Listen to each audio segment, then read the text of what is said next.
En el día de hoy vamos a hablar entonces de dos términos muy importantes, que es la cosmología y la ontología. La cosmología y la ontología son términos un tanto diferentes. Los presocráticos eran llamados filósofos cosmólogos. ¿Por qué razón? Porque ellos intentaban buscar un principio explicativo de todo cuanto existía en el universo. Sin embargo, tengamos en cuenta una cosa. Para los presocráticos, el concepto de universo era un tanto diferente al que nosotros tenemos hoy en día. Ellos no hablaban de universo en términos de galaxias, sistemas solares, etcétera, sino que para ellos el universo era como una especie de huevo cósmico, algo mucho más pequeño en cuyo centro estaba la Tierra y alrededor se encontraban las estrellas, los planetas conocidos que eran relativamente pocos, el Sol, etcétera, etcétera. Ya la ontología es algo un poco más enfocado hacia las cosas que encontramos y tenemos en la cotidianidad de este mundo. Bueno, veamos entonces de qué se trata todo esto. Tenemos los presocráticos. Los presocráticos son muy importantes porque son ellos los que siembran la semilla del pensamiento científico moderno.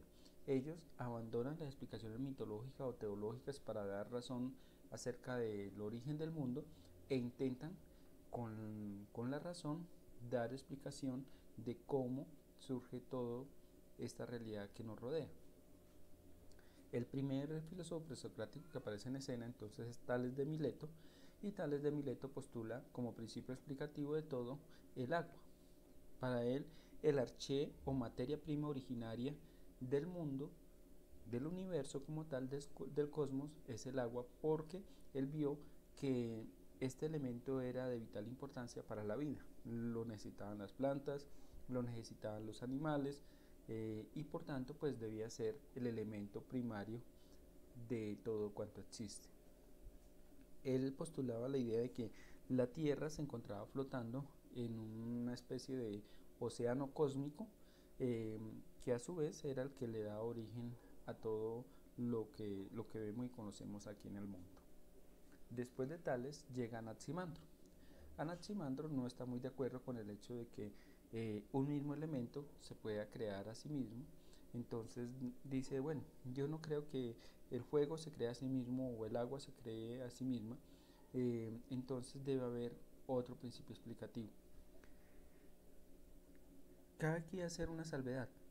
El agua que postulaba Tales de Mileto no es similar al agua que hay en este mundo. Digamos que el agua que conocemos nosotros es simplemente un, una creación de ese elemento primario.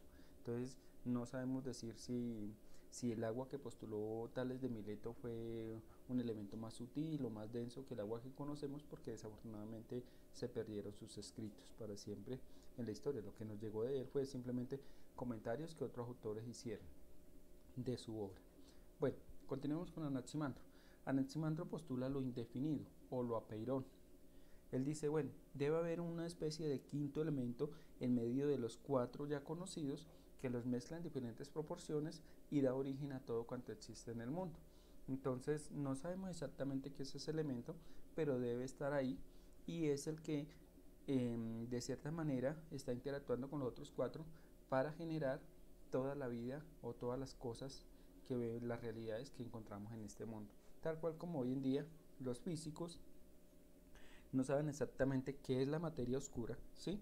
Pero ellos dicen, bueno, la materia oscura está ahí regada por todo el universo y es lo que permite la interacción de las fuerzas gravitacionales entre los cuerpos cósmicos, ¿sí?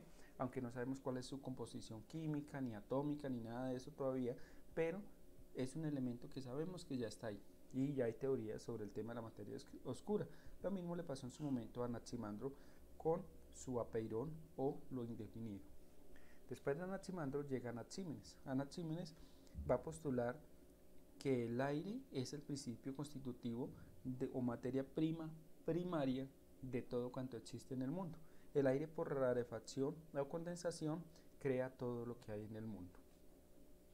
Después de estos tres filósofos que fueron los iniciadores del pensamiento presocrático o pensamiento racional, llegan otros presocráticos que surgen en diferentes ciudades de Grecia.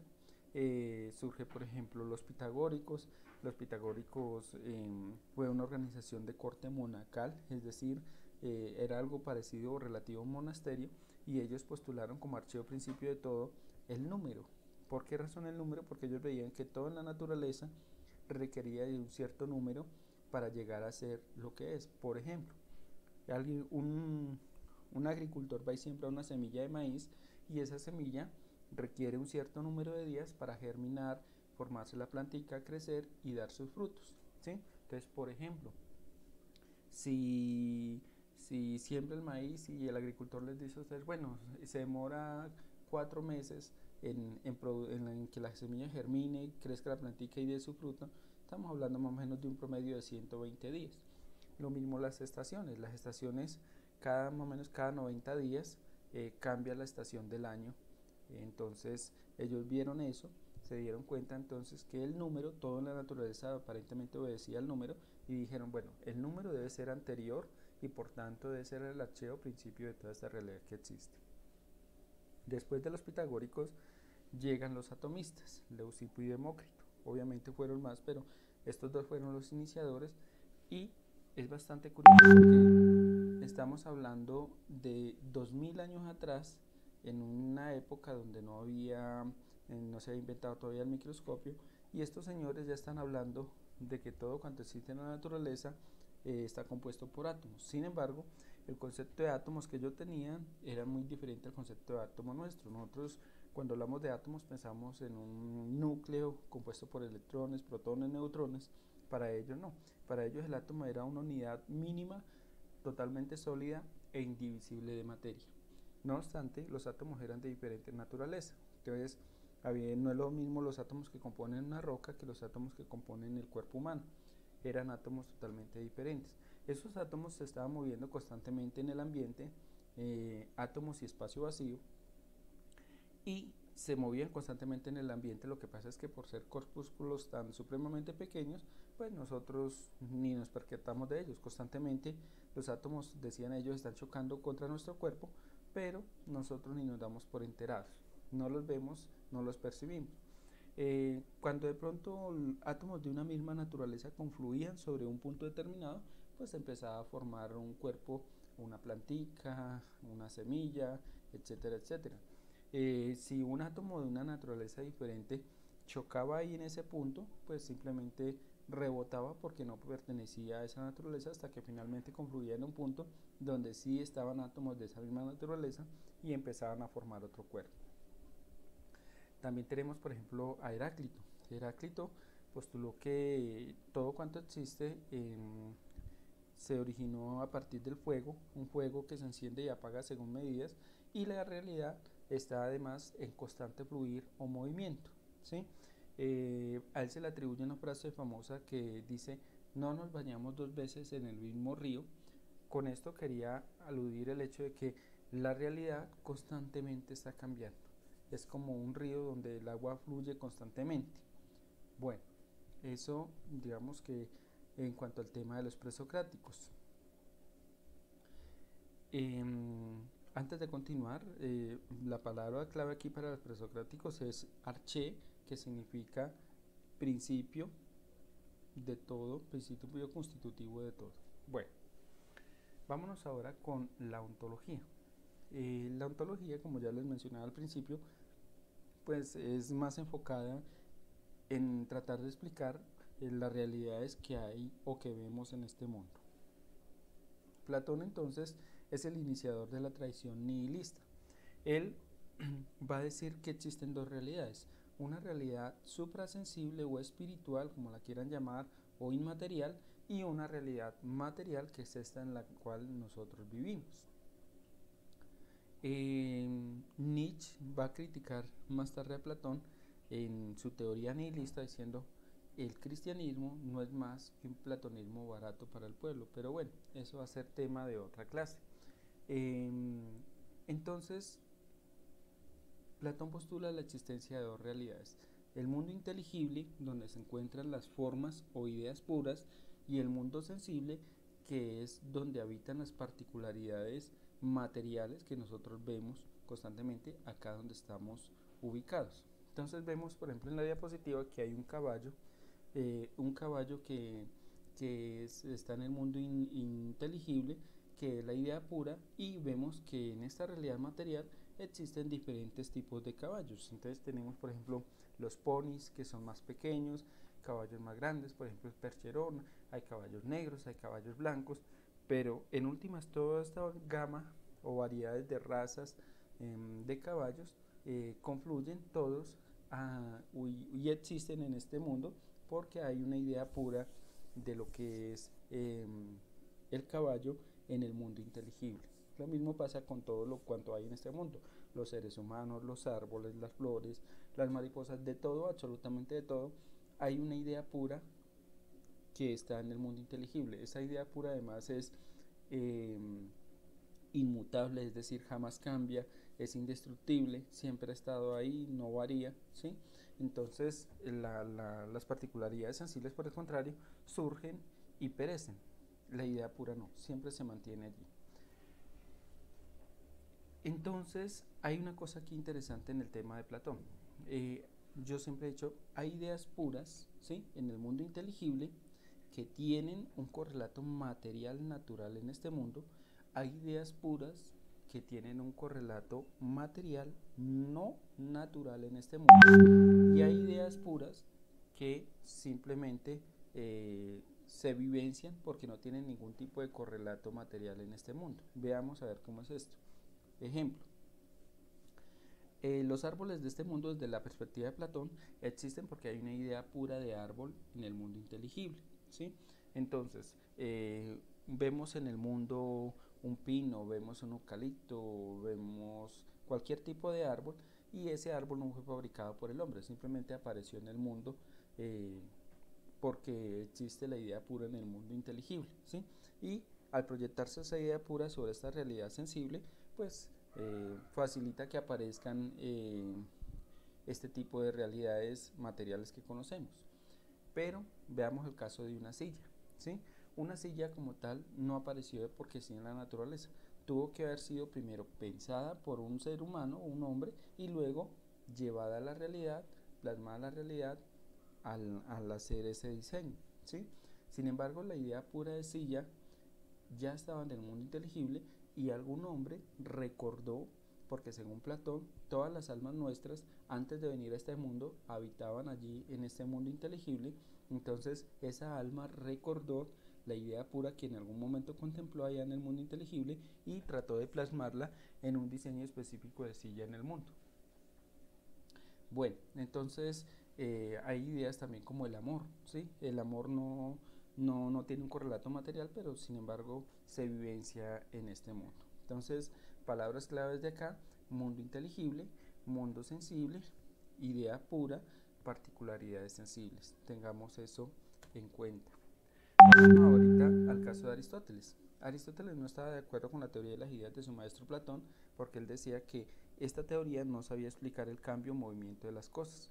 La teoría de Platón daba razón de la existencia de algo en cuanto es en un momento determinado, pero no podía explicar cómo, por ejemplo, el huevo sufre un proceso de transformación hasta convertirse en una gallina. Tenemos entonces que Aristóteles no está de acuerdo con la existencia de dos realidades, con una realidad inmaterial y una realidad material. Él dice, solamente existe una realidad y es esta realidad material en la cual vivimos. Y se puede explicar el origen de esta realidad recurriendo a tres nociones metafísicas: materia, forma, esencia, accidente, acto y potencia. Veamos un poquito en detalle esto. Materia y forma. La materia es aquella sustancia que encontramos en el mundo. Entonces encontramos mármol, encontramos barro, encontramos metales, encontramos madera, etcétera, etcétera. Eso como tal es una materia. La forma ya como tal es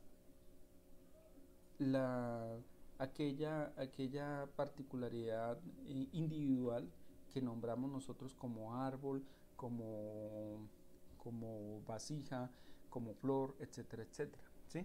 Sin embargo, algo puede estar constituido de diferentes materias. Por ejemplo, tenemos 4 cuerpos humanos, ¿sí?, parados enfrente nuestro.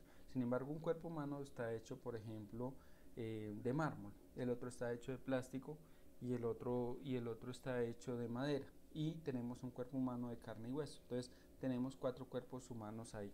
Eh, entonces la materia es diferente, pero la forma es siempre la misma. Esencia de accidente. La esencia es muy parecida a la forma, ¿sí? La esencia es simplemente aquel concepto mmm, general, ¿sí? Que tenemos acerca de algo dentro del cual confluyen una cantidad de individuos. Por ejemplo, tenemos el concepto de hombre, ¿sí? En el concepto de hombre confluyen diferentes tipos de individuos de diferentes características, pero todos caben dentro del concepto de hombre. Si yo le digo a Pepito Pérez, salga al tablero y me dibuja un ser humano, entonces él sale y me dibuja un croquis, una figura de un ser humano, yo le digo, bueno, ¿será que Pedrito cabe dentro de ese concepto? Me va a decir que sí. ¿Será que Juan cabe dentro de ese concepto? Me va a decir que sí, etcétera, etcétera. Pero yo le digo, ¿un perrito cabe dentro de ese concepto de hombre? Él me va a decir no, ¿sí? Entonces, esa esencia es un concepto general que se tiene de algo. El accidente, sin embargo, ya es aquella particularidad específica que hace único a un individuo en el mundo, ¿sí? Entonces, por ejemplo, podemos hablar de los papás que hay en el mundo. Hablamos de los papás y cuando hablamos de papás hablamos de un hombre que tiene sus hijos. Pero cuando hablo de mi papá, ya hablamos de un individuo específico en el mundo, ¿sí? Es decir, unos rasgos particulares específicos que hacen único a un individuo. Bueno, y finalizamos por acá con el acto y la potencia.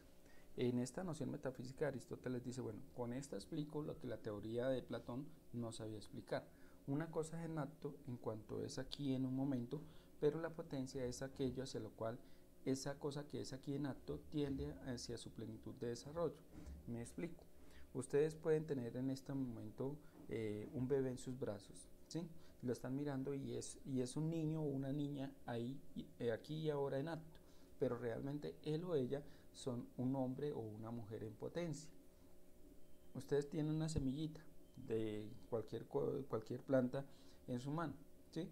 Y ustedes dicen, bueno, por ejemplo, una semilla de aguacate. Esta es una semilla de aguacate y la tengo aquí en este momento en mi mano.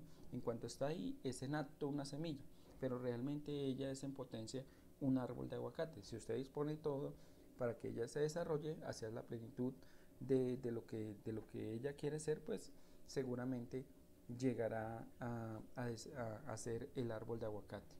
Bueno, muchachos, hasta aquí lo que, lo que, lo que concierne a la explicación de los griegos sobre el origen del mundo. Espero que esto sea de su provecho y